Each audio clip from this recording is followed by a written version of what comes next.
Oi, pessoal. Então, dando continuidade, né, no nosso estudo das ligações, a gente vai falar hoje de uma propriedade que é uma propriedade periódica porque ela tem um certo comportamento regular ao longo da tabela periódica, ela se repete, né, periodicamente.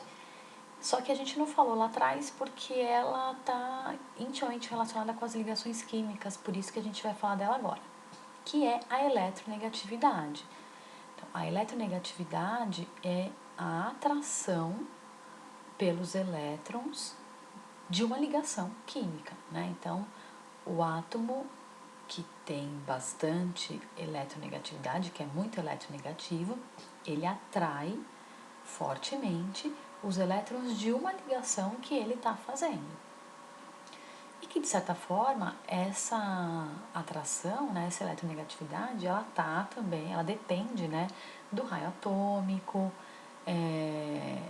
e acaba acompanhando um pouco as outras propriedades periódicas que a gente viu. Então, aqui a gente tem uma figura representando, né, a seta maior representa o átomo que é mais eletronegativo, então ele puxa os elétrons da ligação para próximo dele. É importante enfatizar que quando eu digo ele puxa, não quer dizer que ele está roubando, não ocorre uma transferência de elétrons, mas ele atrai para perto de si os elétrons da ligação que ele está fazendo. E aí ele acaba ficando com uma nuvem eletrônica, com uma densidade eletrônica maior do que o outro átomo. E aí, né, como eu falei para vocês, a eletronegatividade, ela depende do tamanho do átomo, né? Por quê? Quem é que tem atração por elétrons? Algo que seja positivo, né? Semelhante ao que a gente falou de afinidade eletrônica. Então, o núcleo do átomo é que exerce uma atração pelos elétrons, né? Inclusive pelos elétrons de uma ligação química. E o núcleo só consegue exercer essa atração se ele estiver relativamente próximo. Então, átomos que são muito eletronegativos, ou seja, que exercem uma grande atração pelos elétrons, são os átomos pequenos, são os átomos de menores raios. Por isso que a eletronegatividade ela cresce da esquerda para a direita e de baixo para cima. Então, aqui, ó, o átomo mais eletronegativo seria o flúor. A gente aqui nessa figura está omitindo os gases nobres, porque os gases nobres, exceto algumas raras exceções, a maioria não faz ligação. Então não faz sentido ter uma medida de atração de elétrons em uma ligação para espécies que praticamente não fazem ligação. Por isso que eles são omitidos aqui. Esse conceito de eletronegatividade é extremamente importante e a gente vai usar muito esse conceito, tá? Existem valores, né? A gente tem como atribuir quantitativamente valores para a eletronegatividade, especialmente para os elementos do grupo principal, que são os elementos representativos. A gente tem mais de um tipo de escala, vamos dizer assim. Essa figura está mostrando os valores propostos por Linus Pauling, que são bastante úteis.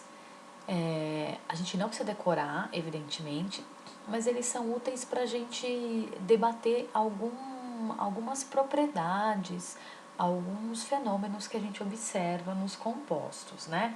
Então, aqui é só uma tabulação de alguns valores e que a gente vai ter esses valores disponíveis se a gente precisar calcular a diferença de eletronegatividade entre os átomos que fazem uma ligação química. Por que a gente faria isso?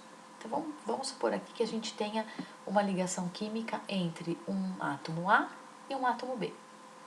O átomo A, ele é mais eletronegativo, isso é uma proposta do exemplo. Ele exerce maior atração pelos elétrons da ligação. Já o átomo B não é muito eletronegativo, então ele não exerce essa atração. O que significa que esse parzinho de elétron, ele vai ficar mais próximo do átomo A.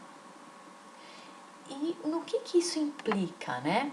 A gente vai ter uma distribuição de elétrons que não é igualitária, porque um átomo vai estar com uma nuvem eletrônica maior do que o outro. E isso faz com que ele fique, esse símbolozinho aqui significa parcial, carga parcial. Significa que ele fica com uma carga parcial negativa e o outro átomo, consequentemente, com uma carga parcial positiva. Parcial porque, novamente, não ocorreu transferência de elétrons, é só uma aproximação dos elétrons por um átomo e não pelo outro. E aí a gente tem, né, essa figurinha ilustrando essa nuvem eletrônica, né, mais próxima de um átomo do que do outro. Só a título de comparação, olha só as moléculas formadas por hidrogênio e os átomos de halogênio, que são aqueles da família 7A. Então, a diferença de eletronegatividade entre o hidrogênio e o flúor, aqui nessa ligação, é de 1,9. Entre hidrogênio e cloro é de 0,9.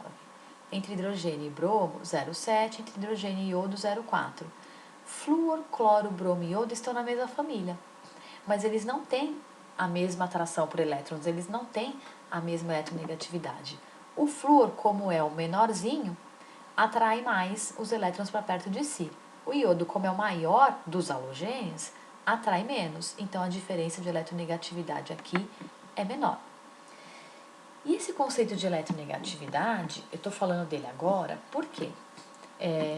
Quando a gente falou de ligações químicas, a gente definiu o que é uma ligação iônica, o que é a ligação covalente, mas o que a gente observa na prática é que é muito difícil a gente ter um composto puramente iônico ou uma substância puramente molecular, que só faça ligação covalente.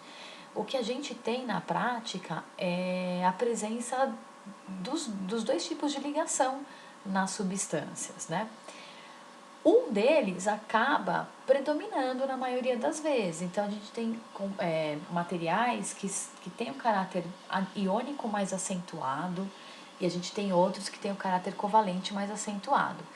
E esse caráter mais acentuado, ele depende da eletronegatividade.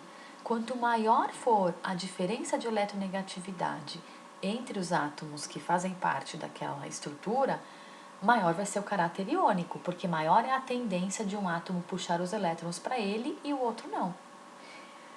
Tem situações que essa diferença de eletronegatividade é tão grande que de fato ele consegue puxar os elétrons e aí a gente passa a ter a ligação iônica. Então é importante vocês entenderem que mesmo num composto molecular que a gente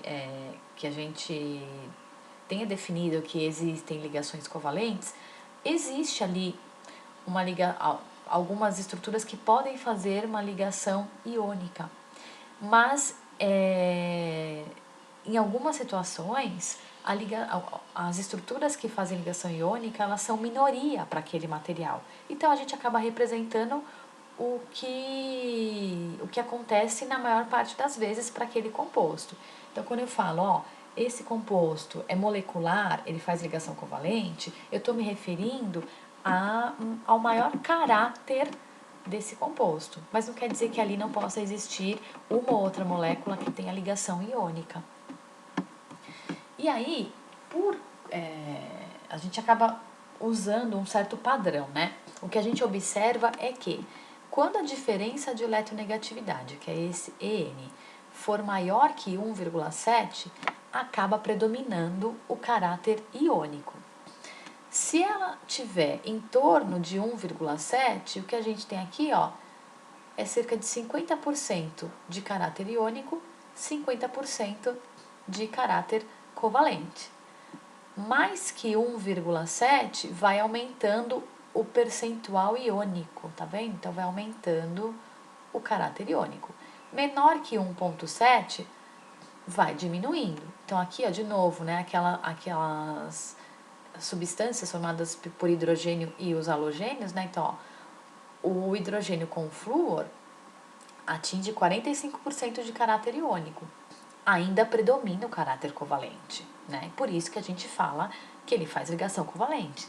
que é o que representa a maior parte das moléculas de HF. Mas algumas moléculas de HF possuem ligação iônica entre hidrogênio e flúor, mas a maioria não. Entre hidrogênio e cloro, 17% de caráter iônico, e vai diminuindo o caráter iônico conforme vai diminuindo a diferença de eletronegatividade. E aqui, ó, só para terminar, né? Se a gente só para ilustrar uma tabelinha, né? Se a gente tem diferença de eletronegatividade de 1, o caráter iônico é de 22%. 1.4, 39%. 1.8, ó, já aumenta para 55%. Então, a maior parte aqui, o caráter predominante é iônico. Então, o importante aqui é a gente definir que, quando a gente fala que esse composto é iônico, esse composto é molecular, a gente está se referindo ao caráter predominante. Ele é predominantemente iônico, ele é predominantemente molecular, porque faz ligação covalente predominantemente. Dificilmente a gente vai ter um composto iônico puro, um composto molecular, ou seja, que só faz ligação covalente pura. Só para ilustrar, né? Se a gente for calcular aqui a diferença de eletronegatividade entre hidrogênio e flúor formando HF, então a gente pega aqui o maior valor, 4, subtrai do menor valor, 2,2, e aí dá 1,8. Esses valores estão arredondados, né? Se a gente quiser saber aqui a diferença de eletronegatividade entre o cloro e o hidrogênio, então 3,2 menos 2,2, 1. E por aí vai. Espero que vocês tenham entendido. Caso haja alguma dúvida, não deixe de perguntar. Um abraço e até mais!